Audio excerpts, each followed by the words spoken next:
तो अब चालू होती है गणेश चतुर्थी की खास मटकी फोड़ प्रतियोगिता, जिसका हम साथ में मजा लेंगे।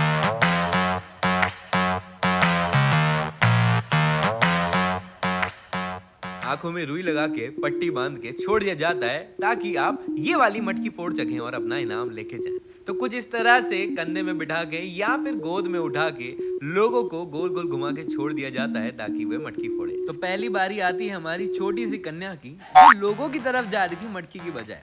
उनको खींचा, समझाया, बुलाया, यहाँ तक कि एंकर ने भी अपने साथ ले जाके बीच मैदान में छोड़ दिया, पर वो फिर वहीं जा रही थी।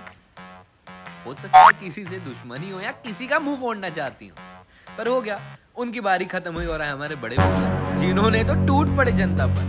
माँ का फर्ज निभाया आंटी ने और पहले अपनी बच्ची को किनारे किया, बोली मैं तो बच लूंगी, पहले इसको बचाओ।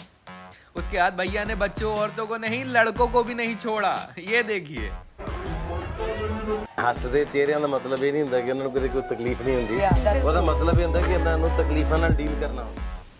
अब बारी आती है अगले खिलाड़ी की, जो तो पिछले वाले से भी खतरनाक निकले, जिनको देख के तो लड़कियां भागी जा रही थी कि भैया डंडा ना लग जाए। और कुछ लोग तो ऑलमोस्ट बेहोश से ही हो गए थे, लेकिन उनका समय समाप्त हुआ और उनका डंडा छीन लिया। तो डंडा देख के कुछ लोगों की चीख निकल गई, तो कुछ लोग डर के भाग गए, तो कुछ लोग कंफ्यूज हो गए कि भैया करें क्या।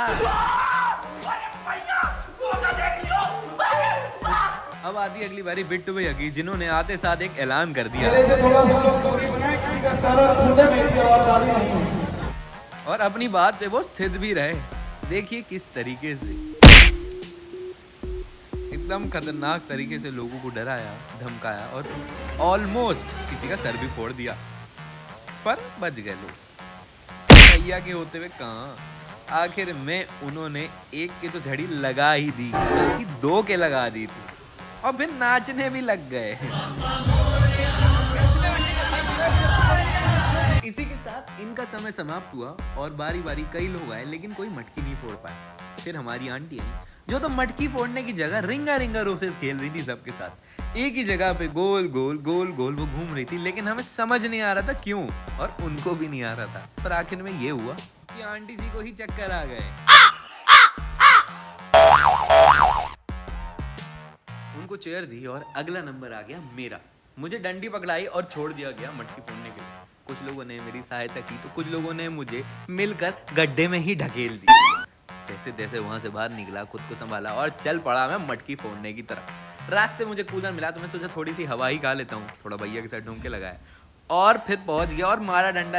लेकिन मटकी से दोस्तों कुछ इंच दूर रह गया मैं, और मैं मटकी नहीं तोड़ पाया। मुझसे पूछा गया कैसा लग रहा है, तो ऑफ कोर्स सी बात है, दुखी हो रहा था, क्योंकि मैं मटकी से सिर्फ और सिर्फ इतना सा दूर था। अगली बारी आती है इस छोटी सी कन्या की, जिसके हाथ में बहुत ही ज्यादा बड़ा डंडा दे दिया गया था, जिस चक्कर में लोगों में एक अलग ही लेवल का खौफ चल रहा था। तो लोगों को डराते धमकाते हुए वो पहुंच गई थी मटके के बहुत ही पास। मानो लग ही रहा था कि मटका फूटने ही वाला है कि उसका मटके में पैर लग गया और डिस्क्वालीफाई हो गई वो भी। तो अभी तक तो हमको कोई विनर नहीं मिला। जुड़े रहिए, देखते हैं आगे हमको मिलता है कोई विनर कि नहीं।